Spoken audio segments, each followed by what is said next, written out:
Hola amigos, muy buenas tardes. Hoy día estamos miércoles 21 de febrero y damos inicio a otro programa de ¿Con qué derecho? Agradecemos, como siempre, a Bioret, la Asociación Iberoamericana de Vida, Responsabilidad, Ética y Derecho, y también a Magali Juro, con joyería fina, tejida en hilos de plata por artesanas peruanas. El día de hoy estaremos hablando sobre lo último, los avances en manera doctrinaria y jurisprudencial en el tema de maternidad subrogada, vientre subrogado, maternidad sustituta, bueno, más conocido como vientre de alquiler. Para eso tenemos a dos especialistas, a la doctora Roxana Inés Rodríguez Cadilla Ponce. Ella es secretaria general de Bioret y especialista en Derecho Constitucional. Roxana, bienvenida nuevamente al programa. Gracias, Chari, es un gusto estar aquí contigo otra vez. Y también está con nosotros el doctor Cristian Guzmán Napurí. Él es especialista en Derecho Constitucional y Derecho Administrativo. Es más, uno de los mejores abogados en Derecho Administrativo en el país. Un gusto, Cristian, que estés aquí con nosotros el día de hoy. Un gusto, Chari. Muchas gracias por la invitación. Perfecto. Entonces, nos vamos a un corte y regresamos con este interesante tema. Ya volvemos.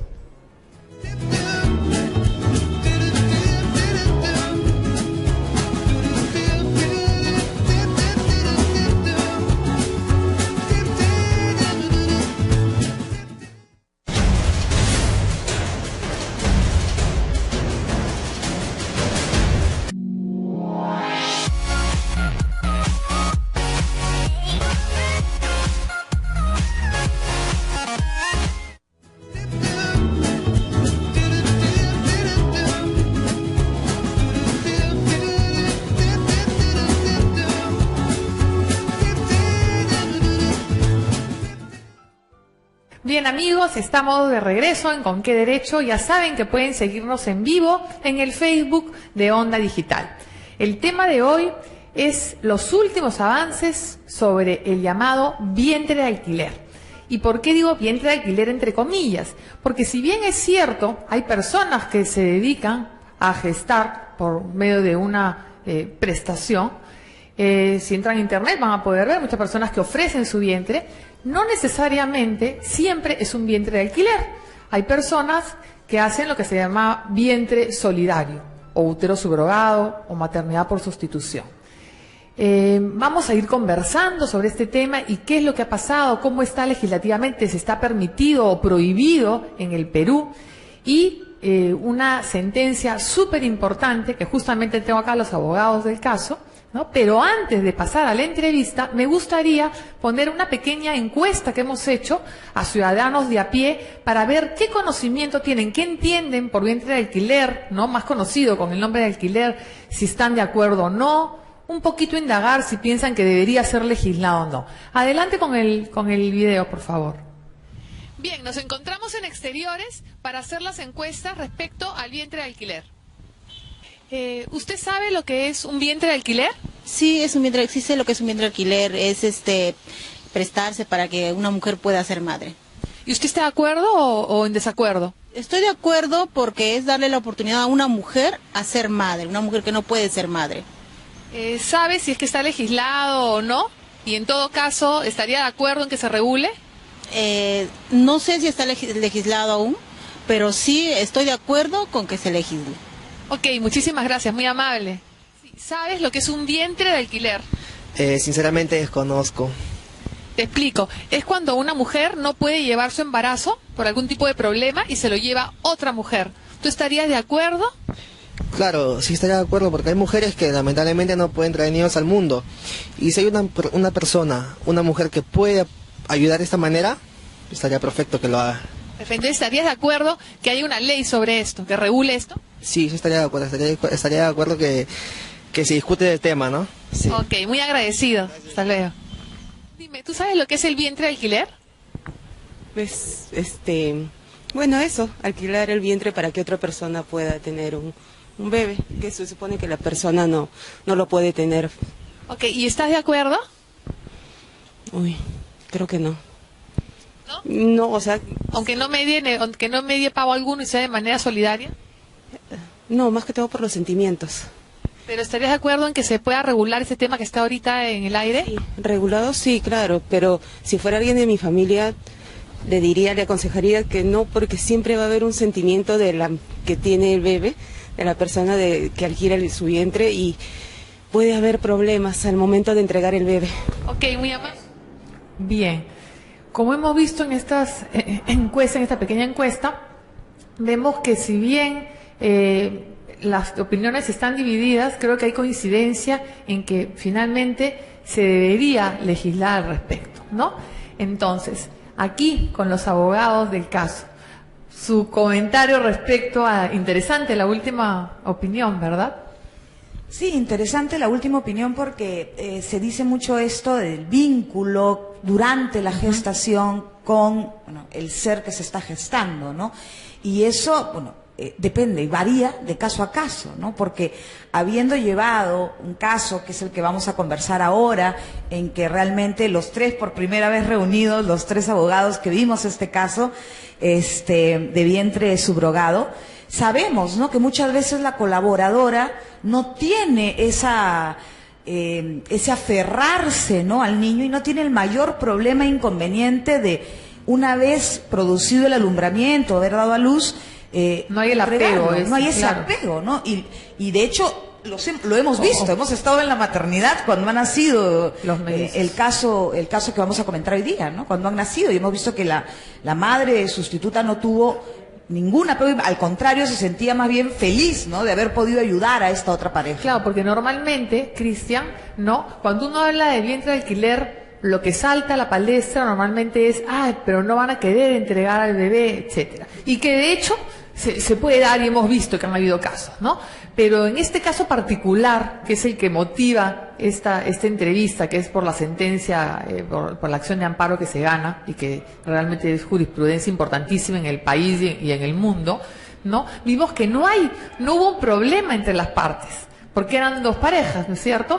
No es que se quisieron quedar con los mellicitos que nacieron. Acá el problema se presenta por la falta de legislación. Claro, ahí en realidad el problema es más un problema administrativo que un problema de naturaleza civil. Así es. Que es la validación de la maternidad subrogada, toda vez que la norma, que es en este caso la Ley General de Salud, no la valida perfectamente, o más bien requiere una interpretación jurisprudencial para que ello ocurra. Vamos a volver sobre eso luego. Sí. Pero respecto al enfoque que estaba señalando Roxana, es muy importante lo que tú dices, Chari, que ambas parejas estaban de acuerdo. Así es, no había ¿verdad? litigio entre las partes. No había ninguna discusión entre las partes, estaban perfectamente de acuerdo, y un tema muy importante es que tampoco hubo un afán de lucro. Tampoco, no me dio Estamos ante comercio un de caso por medio. que no es un vientre de alquiler, sino más bien un vientre De solidario.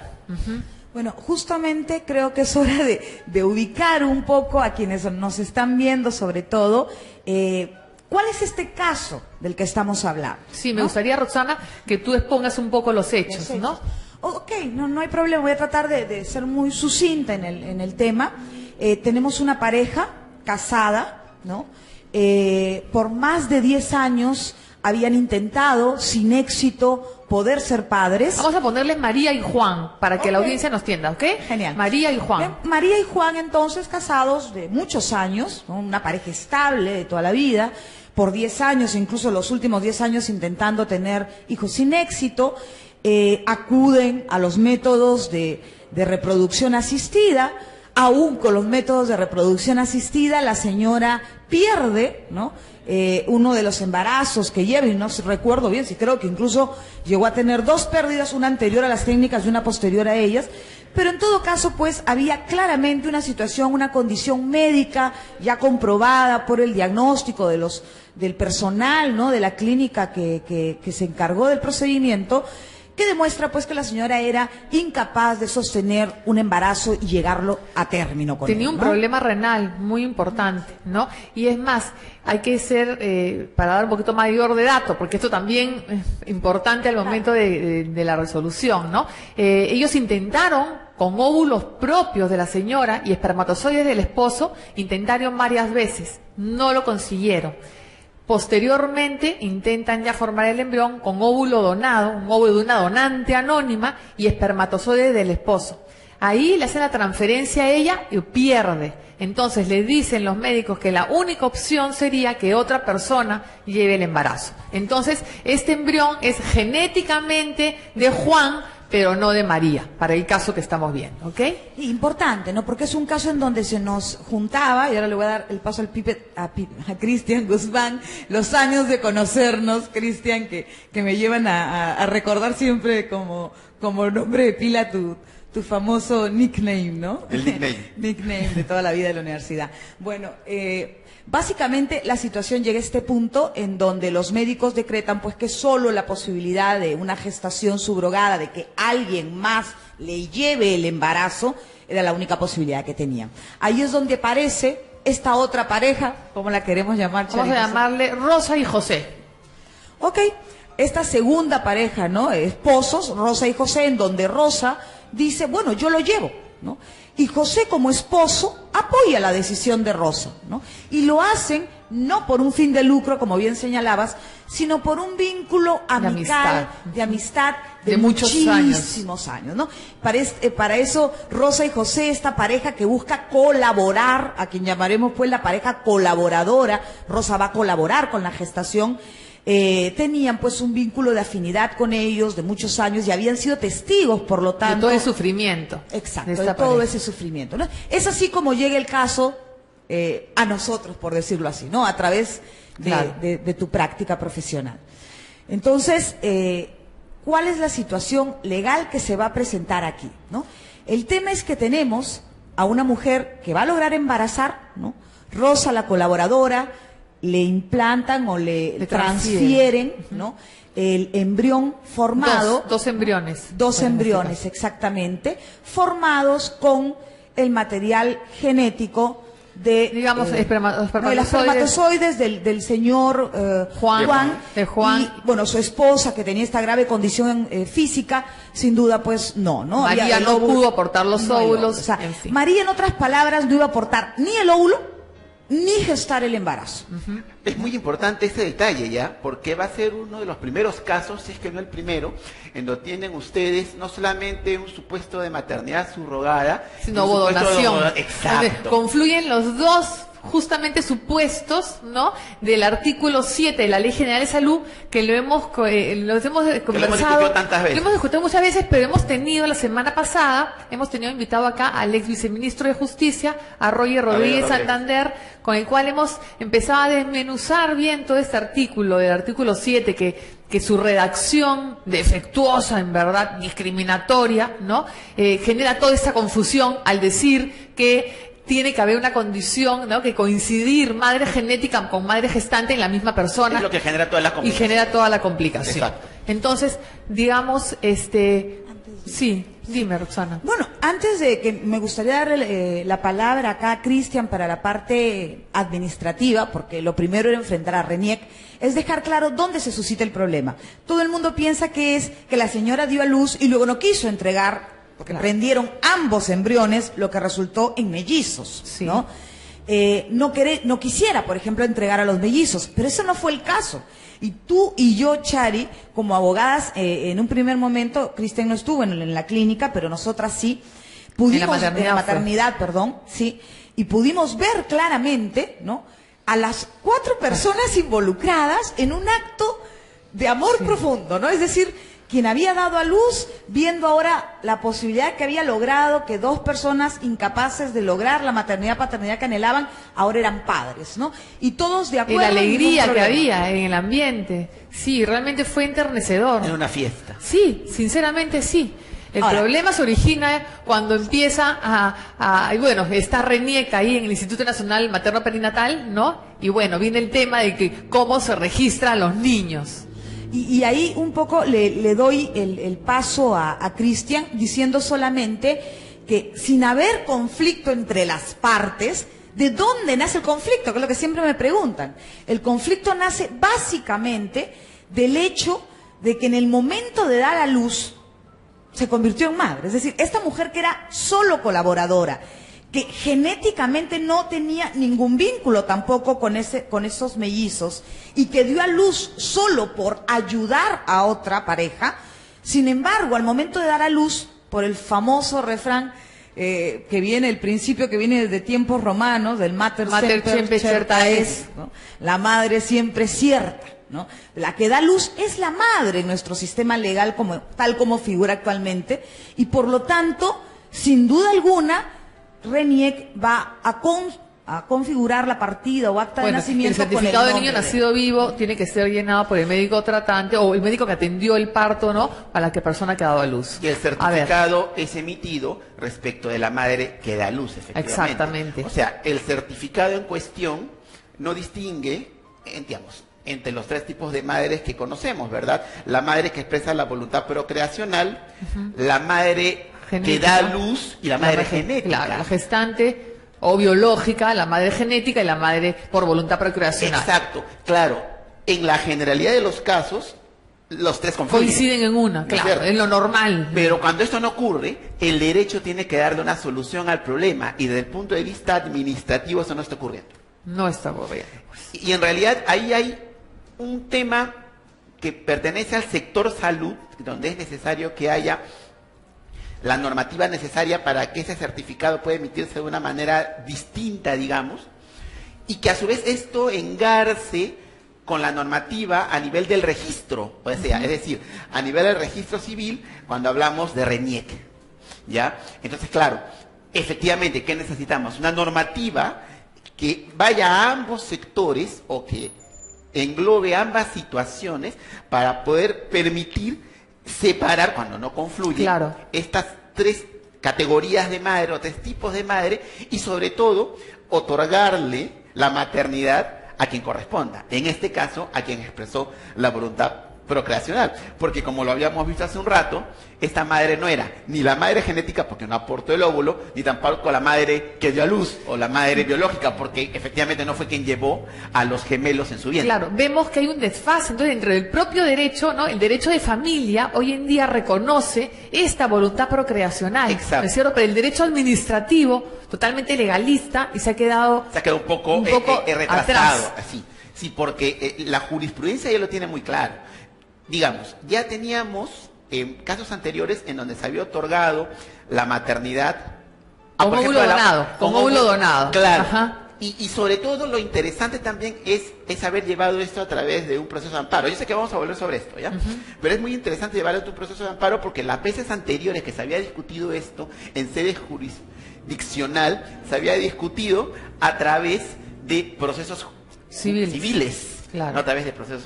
Claro, que es lo que en un principio, ¿no? Porque esto no es cuestión de que lo decidimos de la noche a la mañana. No, tuvimos que pensarlo mucho, socializarlo mucho, lo consultamos con abogados de muchísimo peso, ¿no? Y las salidas que nos daban la mayoría era llevarlo por la vía ordinaria, ya sea como una impugnación de maternidad o como una adopción por excepción, ¿no? Ahora, ¿por qué no lo llevamos por ahí y decidimos irnos por la vía constitucional? Eso lo vamos a ver después del corte, ya regresamos.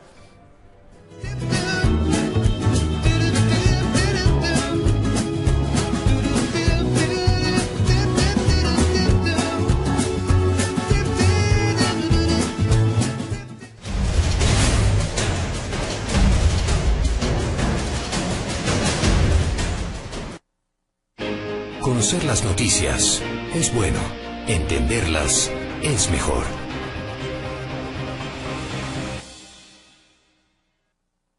Asegura la nutrición y crecimiento de tus hijos con los más preciados granos andinos del Perú. Quino Kids, sano, nutritivo, fácil de preparar y 100% natural.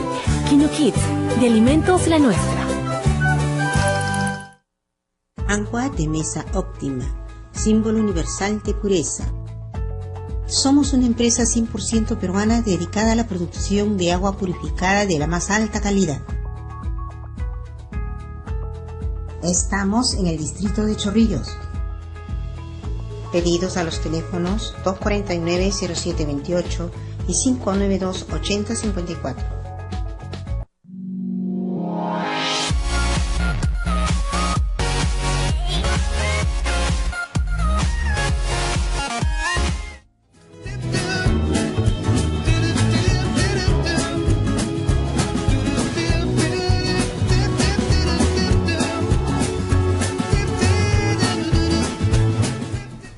Bien amigos, estamos de vuelta en Con qué derecho. Ya saben que pueden seguirnos en vivo en el Facebook de Onda Digital.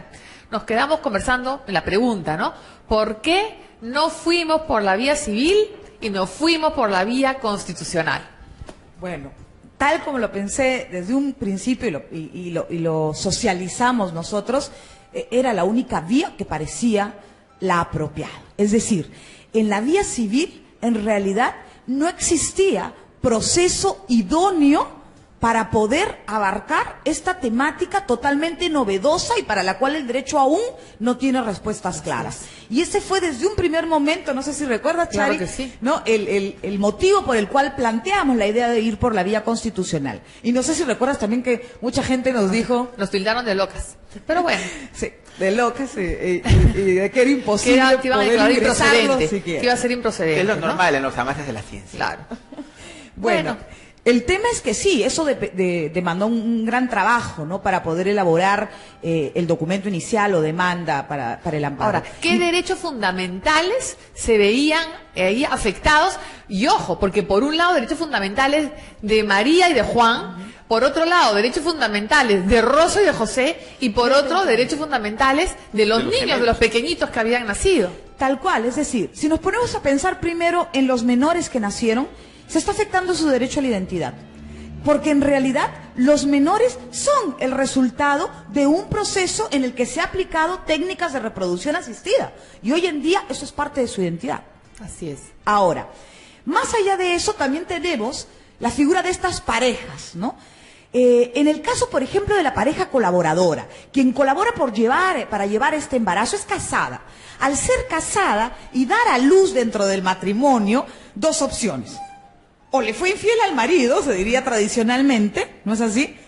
O incluso se le podría decir que el hijo es necesariamente el marido por la presunción esta famosa pateriz, ¿no? Que hijo nacido en el matrimonio se presume del marido. Sin embargo, ella había tenido hijos dentro del matrimonio que no eran del marido, pero tampoco implicaban una infidelidad, y ahí, afectando sus derechos al honor, a la reputación, ojo, ¿no? A la vida matrimonial. Pero ahí nos hemos olvidado de comentar que al momento que da luz, ¿no? Rosa, la colaboradora, entiéndase, sí declara que su marido no es el padre y declara al padre genético, es decir, a Juan. Ojo, o sea que no se puede hacer en el caso de ella, de decir yo soy la colaboradora y no soy la madre, ¿no? Pero acá sí se permite. No pudo firmarlo, pero sí quedó declarado, ¿no? Eso habría que ponerlo entre paréntesis. Y al quedar declarado, había tenido hijos entonces claro, con Juan, ¿no? Que no era su marido. Claro, con el esposo de su amiga. Exacto, digamos, con el esposo de su amiga, ¿no? O sea, generando pues una situación a todas luces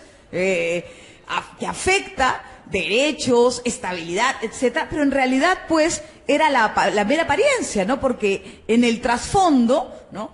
Estos derechos a la vida privada y familiar, ¿no? El derecho al libre desarrollo de la personalidad, etcétera, nos dicen que ellos estaban en todo su derecho con el programa, ¿no? Con todo el derecho a precisamente poder hacerlo. Y dentro de parte de su plan de vida haber decidido ayudar a otros sin tener que perjudicarse legalmente por eso. Por último, el escenario de la pareja que quiere procrear, de la pareja que buscó tener los mellizos, ¿no? Que en este caso sí el padre es genético, pero no es el caso de la madre, ¿no?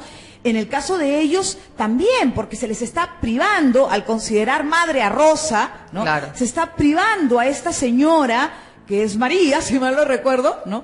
De poder, pues, ser plenamente madre de sus hijos, ¿no?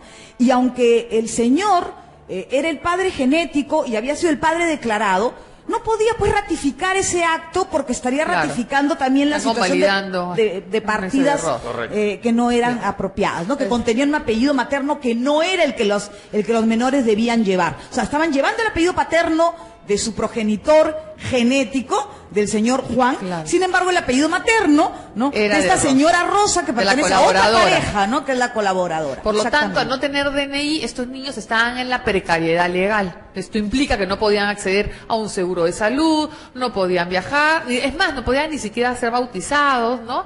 Etcétera, etcétera, etcétera. Es una situación sumamente grave. Y entonces la gravedad de la afectación a los derechos fundamentales es lo que justifica, claro, Meritaba, el uso del proceso de amparo. Porque claro, nos podían haber dicho que efectivamente ocurrió, oye, ¿por qué no te vas por un contencioso administrativo? Porque efectivamente, tanto la inscripción registral como el hecho que una inscripción registral determinada se niegue, constituyen actos administrativos. Claro. Ahora, las objeciones de RENIEC, me gustaría que las comentes, ¿no? Claro, lo que pasa es que RENIEC se tiene que basar en el certificado. ¿Ya? O sea, la inscripción está basada en el certificado. Para ellos estaba correcto el apellido materno. Sí, porque es que claro, lo que ocurre es que el certificado corresponde o constituye una declaración que luego se va a convertir en el acto administrativo de la inscripción registral producto de la declaración del padre o la madre, ¿verdad? Entonces, claro, si nosotros queremos justificar el comportamiento de RENIEC, podríamos decir, claro, legalmente no le queda de otra. Ahora, pero mira, Pero no nosotros les explicamos de manera muy clara, es más, les adjuntamos las pruebas de ADN en donde estaba que no había una maternidad, una correspondencia genética entre Rosa, o sea, la colaboradora, y los mellizos nacidos. Y ellos nos dijeron que lo que nosotros les estábamos pidiendo, que era una interpretación de la Constitución, pensaban que le estábamos pidiendo que hacer control difuso, ¿no? Que no era tal, ¿no? No era tal, No era obviamente. Ahora, ahí sí, y un punto que se había tocado en la entrevista con Roger en algún momento, es este, ¿no? Y es, ok, yo comprendo, de verdad, me pongo en el lugar de un funcionario de RENIEC, pibe, Cristian, no puedo sacarme el mote, No puedes. Y realmente entiendo lo difícil que puede ser para él evaluar, ¿no? Algo en donde no tiene una normatividad clara que lo guíe, ¿no? Y tú sabes que en el derecho administrativo el principio de más papista legalidad, que el Papa. ¿no? Es claro, ¿no? Lo es todo. Y así debe ser. Sin embargo, lo que le estábamos pidiendo es que ante ese vacío pudiesen ser capaces de hacer una interpretación más amplia, extensiva, conforme a la Constitución, para lo cual sí son capaces. Pero comprendo perfectamente, pues, que el temor de un funcionario a realizar, pues, una interpretación tan novedosa, Claro. ¿no? Etcétera. Pionera, digamos. en el Lleva tema. a denegar simplemente el pedido, lo cual constituyó pues ese acto lesivo que estábamos requiriendo Para y que poder nos iniciar habilitó la vía constitucional. Claro, nos habilitó Ahora, el amparo. hay Exacto, porque, perdón la Sí. interrupción, lo que pasa es que ahí hay un tema que es muy importante que tengamos en cuenta cuando hicimos el análisis, es el hecho de que el proceso de amparo adolece, que utilizar ese término, de lo que se llama residualidad o subsidiariedad. Solamente procede, ¿no?, cuando no hay otra vía igualmente satisfactoria. Claro. Y alguien me puede decir, oye, la negativa de RENIEC podría impugnarse vía el contencioso administrativo, esa sería de tu vía igualmente satisfactoria. Ajá. Bueno, como bien dicen ustedes, no había esa vía igualmente satisfactoria. El proceso contencioso administrativo no iba a servir para corregir todas estas afectaciones a todos estos derechos Así es, fundamentales. solo iba a dilatar el tema. Más allá que la afectación haya sido a través de un acto administrativo. Y había una tutela de urgencia. Y gracias a Dios Además, así fue entendido por el juez del quinto juzgado Sí, constitucional realmente. que nos dio la razón en primera instancia y que admitió la demanda, porque el solo admitir la demanda ya constituía, wow, un todo un logro logro, ¿no? gigante, Y era un hito. ¿no? Y era un Por hito. supuesto. Ya era empezar ganando el partido 1-0. Claro, claro. Así. Considerando que además después de la sentencia del Gorríos del Tribunal Constitucional, la puerta de entrada al amparo es cada vez más estrecha, ¿no? Sumamente estrecha para evitar todo este fenómeno de amparización que se había venido dando, ¿no? Ahora, en nuestro caso, sí era la única vía que podía satisfacer los diversos derechos de los diversos individuos involucrados en este proceso, porque al final estábamos representando a los menores, Y a las dos los parejas. padres, ¿no? Y a los colaboradores. En otras palabras, representábamos a los 6 juntos contra RENIEC. Claro. ¿no? Los 6 contra RENIEC pidiendo. O sea, pidiendo, los niños, mi derecho a la identidad. Es decir, los padres que quisieron tenerlos, ¿no? Los padres que buscaron la procreación, los que tuvieron la voluntad procreacional, diciendo, me estás frenando mi posibilidad de mis derechos a la maternidad, paternidad, mis derechos sexuales reproductivos, ¿no? Por otro lado, están negándome también mis derechos a una vida privada y familiar, al libre desarrollo de mi personalidad.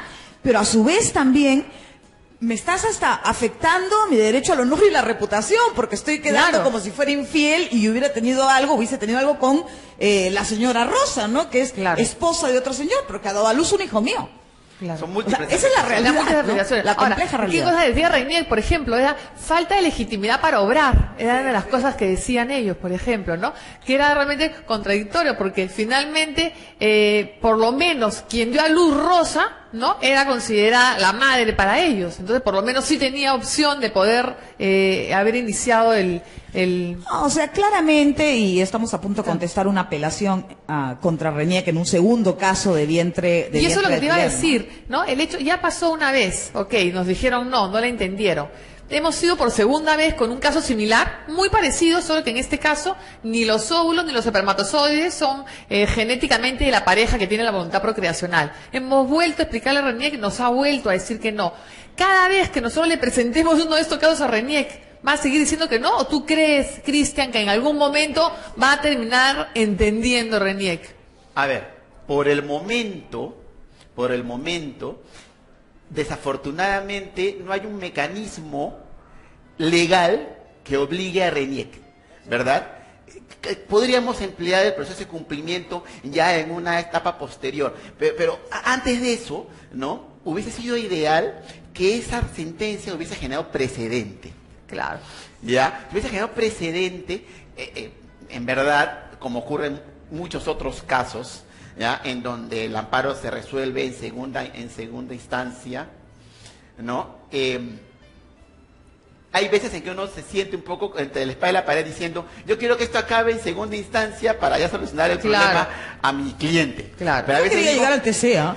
Sí, a eso claro, iba, hubiese sido interesante para poder generar el precedente Exacto, legislativo. para sentar el precedente, porque claro, el TES iba a ver este caso interesante, va a decir, esta es la oportunidad para sentar precedente justamente en este tema. Y ahí sí, como el precedente obliga no solamente a los entes jurisdiccionales, sino también a la administración pública y a todos los demás, ahí la cosa hubiese sido mucho más sencilla y RENIEC hubiese tenido que aplicar y acatar el precedente. Claro, pero podría un funcionario así, digamos, rebelde, o sí, muy así es, agarrar y decir, bueno, sí, acepto rectificar el apellido paterno. En mi opinión, sí. Y tiene sustento constitucional para hacerlo. ¿Tú también opinas lo mismo de derecho administrativo? Yo no creo que esté tan seguro. Lo veo un poco más difícil, ¿ves? Honestamente. Claro, lo que pasa es que habría que sustentarlo muy bien. Se ha hecho muchas veces, pero hay que ser muy cuidadoso para sustentar muy bien el hecho de aplicar la normativa constitucional y claro, sin efectuar control difuso. Exacto, ¿Correcto? Hay que ser muy Ese cuidadoso. es el reto ahí. Claro. Hay que ser Yo muy cuidadoso. reconozco que hay un reto enorme. Porque ahí. recuerden ustedes que de las sentencias Salazar y Arlenque se le permitió a la administración pública aplicar, sí. pero solamente no, pues, tribunales, ojo. Pero Tribunales Consorcio Requena ya Exacto. revierte esa situación, ¿no? La sentencia Consorcio Requena y ya prohíbe pues la idea de control difuso que queda limitado solo a la jurisdicción, ¿no? Que cuidado, no es propiamente un precedente. La sentencia del Consorcio Requena en realidad lo que hace es dejar sin efecto el precedente anterior. El precedente anterior. Es una cosa un poco extraña ya, pero en mi opinión lo hace bien. Ya, digamos, y claro, lo hemos discutido muchas veces, la sentencia y el precedente Salazar y Arlenque tenía muchos problemas y claro, luego fue dejado sin efecto, pero eso no impide que la administración pública pueda efectivamente aplicar la Constitución cuando esto es necesario. Lo que pasa es que, insisto, tiene que ser muy cuidadoso para que no termine involucrándose en el rol que le corresponde al juez. Claro que sí. Y creo que ese fue el temor, y reconozco válido el temor de la administración en ese sentido de RENIEC. Es decir, no se trata de hacer leña de RENIEC. Es realmente que, bueno, RENIEC está esperando, como dice Cristian, tener o un precedente que provenga del Tribunal Constitucional que le saque el peso de encima, claro, o tener pues ya una legislación específica que a su vez le saque el peso de encima. No habiendo ninguna de las dos, ¿no? Hay que tener una enorme valentía pues para realizar una interpretación constitucional teniendo una situación de este tipo al frente, ¿no? Y por lo tanto, pues RENIEC lo que está haciendo es simplemente desembarazarse del problema y enviarnos a la vía que optemos por seguir, que en nuestro caso ha sido la constitucional. Pero ojo, ¿no? Respecto de esto, es importante también darnos cuenta que esto implica un tremendo daño para los menores. Porque ¿cuánto tiempo se ha litigado esto bajo tutela de urgencia y etcétera, etcétera? Ha durado un año, un año 9 meses, un año 8 meses. Casi 2 años, digamos, casi 2 años. Los muertos y heridos han sido más o menos. Estos niños, empezamos el proceso recién nacidos y cumplieron 2 años. O sea, 2 años en que sus padres hasta podían ser acusados de secuestro, porque no tenían ninguna patria potestad sobre ellos legalmente establecida. O sea, hay temas ahí complicados, o sea, la carga procesal, la demora, etcétera. Todo eso se podría también resolver si hubiesen ciertas directivas claras en RENIEC para proceder frente a casos como este, que les cuento, cada vez van a ser más comunes. De hecho, cada vez más lo son. Ahora, yo insisto, el problema, recuerden, no es solamente a nivel del registro, o sea, a nivel RENIEC, sino también es un tema que le corresponde al sector salud, que es quien tiene que regular cómo es que se emite el certificado. Claro. Es decir, si reformamos la Ley General de Salud, permitiendo la maternidad subrogada, necesitamos regularla. No es tan sencillo como decir se permite Claro, ya, claro. ¿no? Entonces tenemos que regularla. Esa regulación va a implicar un conjunto de elementos. Un elemento clave, que es un elemento intermedio, digamos, entre el acuerdo y efectivamente las inscripciones y demás situaciones administrativas que se generan respecto de los menores, es el elemento central, ¿no? Que es efectivamente que el certificado arroje quién es la madre que a la cual le corresponde Claro, la maternidad. claro. Que, insisto, no necesariamente es la madre que da luz.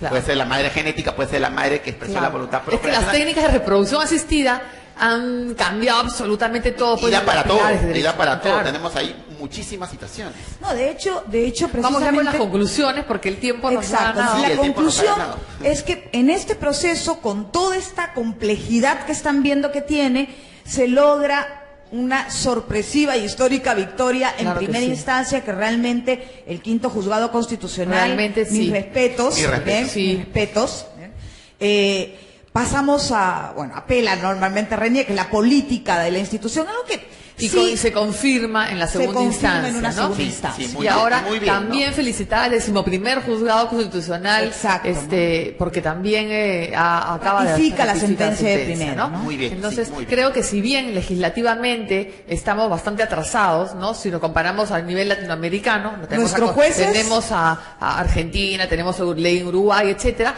pero digamos que jurisprudencialmente estamos a la cabeza. Hemos realmente. avanzado muchísimo. Esta sentencia está viajando para Argentina, Chile, Ecuador, a diferentes partes, ¿no? Se va para Costa Rica también, y creo que verdaderamente debemos sentirnos orgullosos de los jueces constitucionales que tenemos. Bueno, quién sabe si ahora tenemos oportunidad pues de ir al TC. Tenemos un proceso en curso muy semejante, como tú mencionabas, que ya ganamos en primera Vamos a instancia, ver.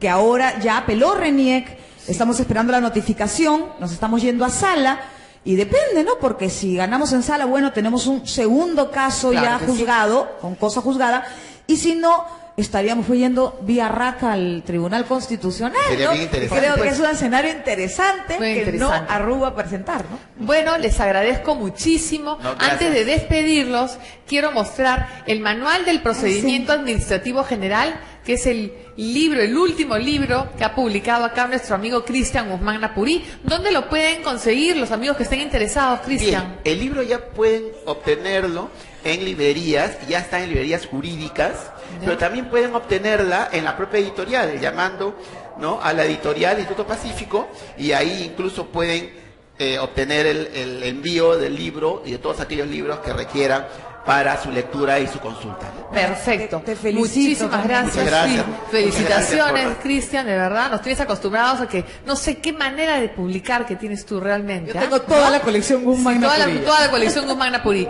Bueno, Muchas amigos, gracias. vámonos a un corte y regresamos con lo último del programa.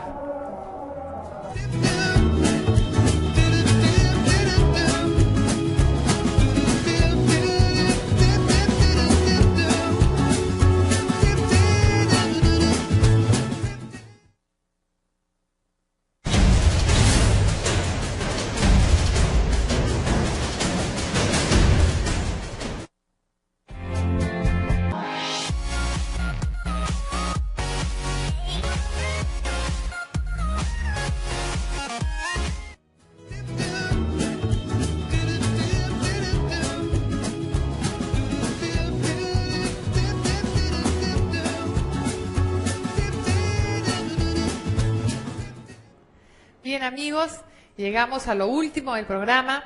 Agradecer, como siempre, a Joyería Magali Juro por estas sortijas, aretes y collar que nos da.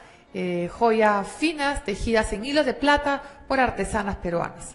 También volverá a mostrar el libro de Manual del Procedimiento Administrativo General del doctor Cristian Guzmán Napurí, su tercera edición.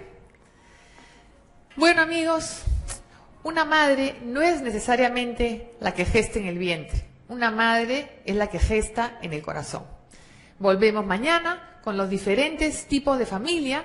Tenemos como invitadas a la doctora Rosa Velarde Bolaños, ella es especialista en Derecho de Familia, y a la psicóloga, la licenciada Brenda Vilayonga. Con ellos volvemos el día de mañana. Nos vemos.